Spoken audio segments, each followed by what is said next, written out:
Maligayang pagdating sa ating channel, mga kaibigan. Ngayon, ating sisilipin ang ebolusyon ng kamatayan at pagkawasak. Pag-uusapan natin ang mga pinakanakamatay na armas na naisip ng tao, mula sa mga sinaunang kagamitan hanggang sa modernong teknolohiya. Ating tatalakayin kung paano nabuo ang mga armas na ito, ang kanilang gamit, at ang kanilang epekto sa digmaan at sibilisasyon. Maghanda, dahil medyo magiging mahaba ang ating paglalakbay. Simulan natin sa isang tunay na nagpabago sa lahat, ang machine gun. Isipin mo na ikaw ay isang batang sundalo noong unang digmaang pandaigdig, nakakulong sa isang trinsera, at narinig mo ang walang tigil na ugong ng machine gun. Bago ang machine gun, mayroon lamang mga single-shot rifles at maunang machine gun na madalas masira. Natuklasan ni Hiram Maxim ang isang paraan upang gamitin ang recoil para automatikong mag-reload ang baril. Nakakapagpaputok ito ng 500 ba kada minuto, sunod-sunod na pinapatumba ang mga kalabang sundalo. Hindi matatawaran ang epekto ng armas na ito noong unang digmaang pandaigdig. Ginawa nitong parang gilingan ng karne ang mga larangan ng digmaan, lalo na sa mga labanan tulad ng Somme. Binago ng machine gun ang pakikidigma, ginawa itong parang industriya, walang personalan, at mas nakamatay. Nagpasimula ito ng isang bagong panahon ng digmaan, kung saan ang teknolohiya ay may malaking papel na may mga nakapipinsalang resulta. Mula sa isang nagpabago sa lahat, pag-usapan naman natin ang mga armas nuklear. Alam nating lahat ang katakutan sa Hiroshima at Nagasaki, ang napakalaking kapangyarihang pinakawalan ng mga armas na ito. Pinag-uusapan natin ang paghahati ng atom, pagpapakawalan ng enerhiya sa isang hindi maipaliwanag na laki. Noong Cold War, ang US at ang Soviet Union ay gumawa ng napakaraming armas, mga hydrogen bomb na libo-libong beses na mas malakas kaysa sa mga ibinagsak sa Japan. Ang banta ng nuclear annihilation ay nanatili sa loob ng mga dekada at umiiral pa rin ngayon. Ang pag-iisip na ang mga armas na ito ay mapupunta sa maling kamay ay isang bangungot. Hindi lamang ito tungkol sa agarang pagkawasak. Ang nuclear winter at pangmatagalang epekto sa kapaligiran ay mga alalahanin din. Dapat tayong makahanap ng paraan upang mag-disarm at magtulungan sa buong mundo upang matiyak na hindi na ito mangyayari muli. Ang kinabukasan ng sangkatauhan ay maaaring nakasalalay dito.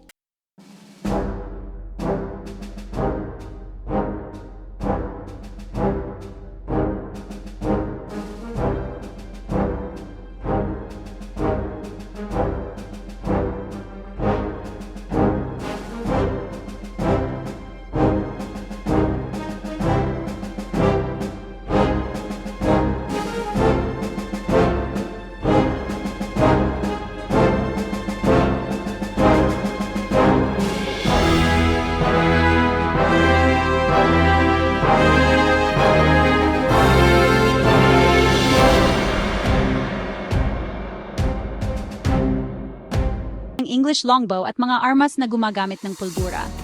Ang paglitaw ng mga kanyon at musket ay tuluyang nagpawala ng saysay sa mga kabalyero na nakasuot ng mabibigat na baluti. Umunlad ang pakikidigma, bawat bagong sistema ng armas ay humahantong sa mga kontrapamaraan sa isang patuloy na arms race. Pag-usapan natin ang isang bagay na talagang nakakatakot, ang Greek Fire. Ang likidong incendiary weapon na ito ay isang mahigpit na binabantayang sikreto at talagang mapaminsala. Isipin mong nasa isang barkong kahoy, pinobomba ng nagliliyab na likido na dumidikit sa lahat ng bagay at hindi mapapatay ng tubig. Ginamit ng mga Byzantine ang Greek Fire upang ipagtanggol ang Constantinople mula sa maraming pagkubkob. Ang konsepto ng mga incendiary weapons ay nagpatuloy, kasama ang napalm na malawakang ginamit noong ikalawang digmaang pandaigdig at digmaan sa Vietnam. Ang mga incendiary weapons ay nagdudulot ng matinding paso at hindi may paliwanag na sakit, na nag-iiwan ng mga pangmatagang papiklat. Ito ay isang paalala sa madilim na bahagi ng katalinuhan ng tao, ang ating kakayahan para sa kalupitan at pagkawasak.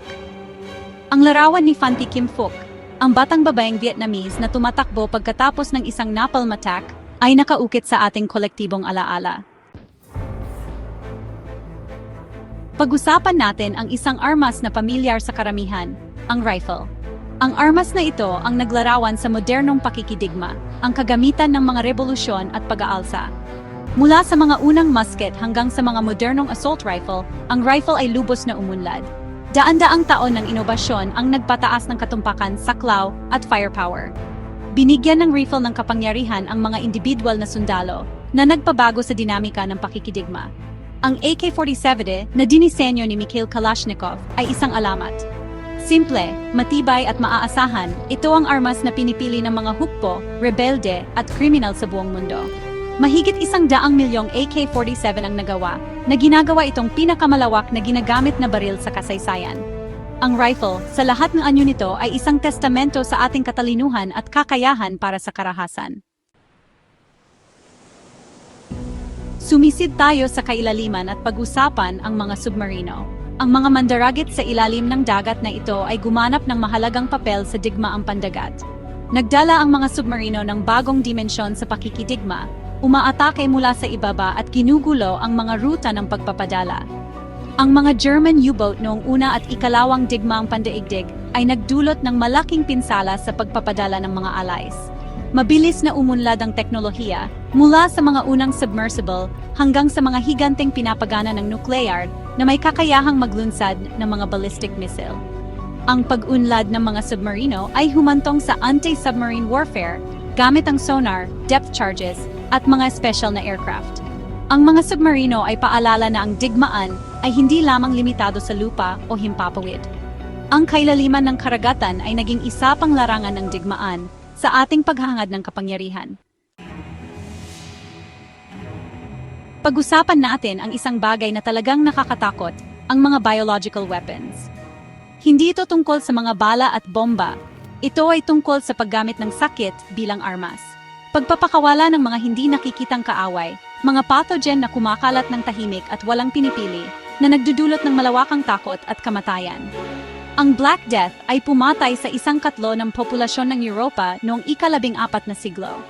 Isipin ang ganitong uri ng pagkawasak na sadyang pinakawalan bilang isang armas. Ang kasaysayan ng biological warfare ay madilim at nakakagambala, na may mga halimbawa tulad ng mga Mongol at Unit 731 ng Japanese Army. Ang mga modernong biological weapons ay nagdudulot ng malaking banta sa kabila ng mga internasyonal na kasunduan na nagbabawal sa mga ito. Ang ilang mga bansa at grupo ay aktibo pa ring nagsasaliksik at bumubuo ng mga armas na ito. Ang ating pinakamalaking kalakasan, ang ating katalinuhan, ay maaari ding maging ating pinakamalaking kahinaan. Hanggang dito na lang muna mga kaibigan. Marami tayong natalakay mula sa mga sinaunang armas hanggang sa mga makabagong kasangkapan ng pagkawasak. Sana, sa pamamagitan ng pag-unawa sa kasaysayan ng mga armas na ito, matuto tayo sa ating mga pagkakamali at magsumikap para sa isang mas mapayapang kinabukasan. Salamat sa pagsama sa akin sa paglalakbay na ito sa madilim na bahagi ng kasaysayan. Huwag kalimutang mag-like, mag-subscribe at pindutin ang bell icon para sa higit pang paggalugad sa mundo ng mga armas, digmaan, at ang kalagayan ng tao. Manatiling mahusisa, mga kaibigan.